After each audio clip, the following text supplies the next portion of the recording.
Hello friends, welcome to Erode அம்மாச்சி சமையல். இது நம்ம வீட்டு சமையல்.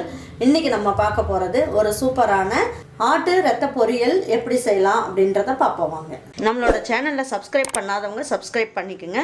சமையல் குறிப்புக்கள்லாம் உடனே உங்களுக்கு வேணும்னு நினச்சிங்கன்னா பக்கத்தில் இருக்க பெல் பட்டனை அழுத்தி வச்சுக்கோங்க. அப்படியே ஃபேஸ்புக், இன்ஸ்டாகிராம், ஷேர் சேட்டை ஃபாலோ பண்ண மறந்துடாதீங்க. ரத்தம் வாங்கிட்டு வந்து நான் என்ன பண்ணியிருக்கேன், இப்போ தண்ணியில் இந்த மாதிரி போட்டு நல்லா கழுவிக்கலாம். ஏன்னா அவங்க உப்பு போட்டு தான் இதை உரைய வச்சுருப்பாங்க.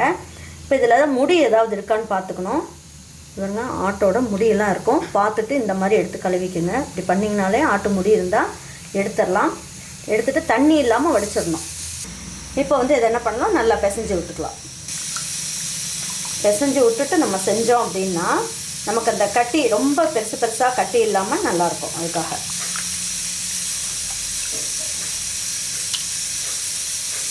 இப்போ ரத்த பொரியல் செய்கிறதுக்கு நம்ம என்ன பண்ணலாம், கடலெண்ணெய் நல்லெண்ணெய் ஊற்ற வேண்டாம்.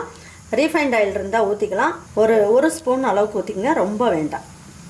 வெங்காயம்லாம் வதங்குற அளவுக்கு இருந்தால் போதும். இப்போ இதுக்கு ஒரு அரை ஸ்பூன் அளவுக்கு கடுகு போட்டுக்கலாம். ஒரு ஸ்பூன் அளவுக்கு உளுந்தம்பருப்பு போட்டுக்கலாம். ஒரு பிஞ்ச் அளவுக்கு ஜீரகம் போட்டுக்குவோம். இதில் 2 இனுக்கு கருவேப்பிலை போட்டுக்கலாம்.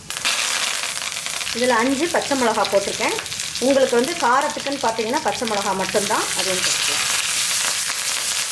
இப்போ இதில் 100 கிராம் அளவுக்கு சின்ன வெங்காயத்தை எடுத்து கட் பண்ணி எடுத்து வச்சுருக்கேன், அதையும் போட்டுக்கலாம்.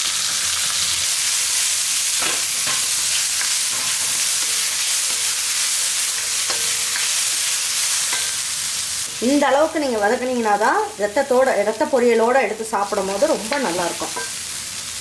இப்போ என்ன பண்ணலாம், இதை நல்லா கையை வச்சு நல்லா பிசைஞ்சு எடுத்து வச்சுருக்கோம் இல்லைங்களா, இதையும் இதில் ஊற்றிடலாம். அது மாதிரி இதில் தண்ணியும் ஊற்றக்கூடாது. இந்த ரத்தத்தில் அப்படியே நம்ம கழுவி வச்ச உடனே அந்த தண்ணியோடு இருக்கும் இல்லைங்களா, அதோடு அப்படியே போட்டு செஞ்சோம்னா தான் நல்லாயிருக்கும். நீங்கள் தண்ணியெலாம் ஊற்றிட்டிங்கன்னா டேஸ்ட் இல்லாமல் போயிடும்.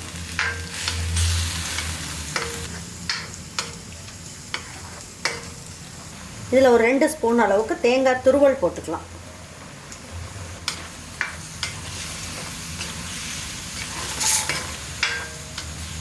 இப்போ நீங்கள் இதை செஞ்சு முடித்ததுக்கப்புறம் ஒரு பீஸ் எடுத்து வாயில் போட்டு பாருங்கள். உப்பு கரெக்டாக இருந்தால் விட்டுடலாம், அப்படின்னா ஒரு பிஞ்ச் அளவுக்கு போட்டுக்கலாம். பாருங்கள், இதில் கொஞ்சமாக கொத்தமல்லி இலையை இந்த மாதிரி கட் பண்ணிவிட்டு அப்படியே போட்டுக்கலாம். நல்லா இதில் தண்ணியே இருக்கக்கூடாது, அந்த அளவுக்கு நல்லா வதக்கணும்.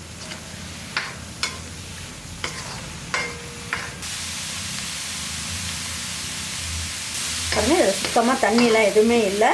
இந்த அளவுக்கு நமக்கு கரெக்டாக வதக்கினா போதும். இப்போ ஸ்டவ்வை ஆஃப் பண்ணிடலாம்.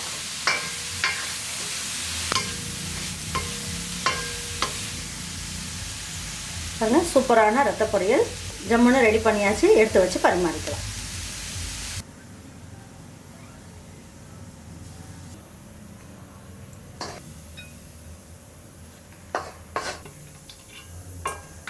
பாருங்கள், பரிமாறும் போது கொஞ்சமாக தேங்காய் எடுத்து இந்த மாதிரி தூவி விட்டு பசங்களுக்கெல்லாம் எடுத்து வச்சு பரிமாறலாம். நல்ல டேஸ்ட்டாக சூப்பராக இருக்கும்.